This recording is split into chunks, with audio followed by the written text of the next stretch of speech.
ఇంకో 20 నిమిషాల్లో నా ఇంటర్వ్యూ. కానీ ఈ బిజీ ప్రపంచంలో అక్కడి వరకు వెళ్ళడానికి నేను ఒక మినీ యుద్ధమే చేయాలి.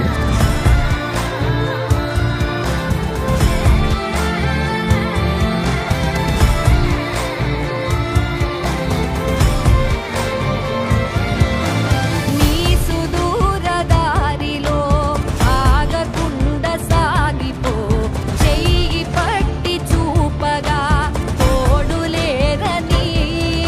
సారీ మిస్టర్ తేజ, ఎక్స్పీరియన్స్ లేకుండా ఇక్కడ జాబ్ ఇవ్వడం కుదరదు. Okay sir, thank you.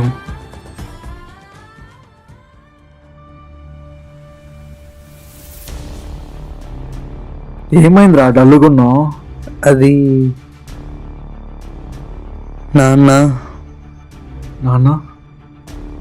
నాన్నకి ఏమైందిరా?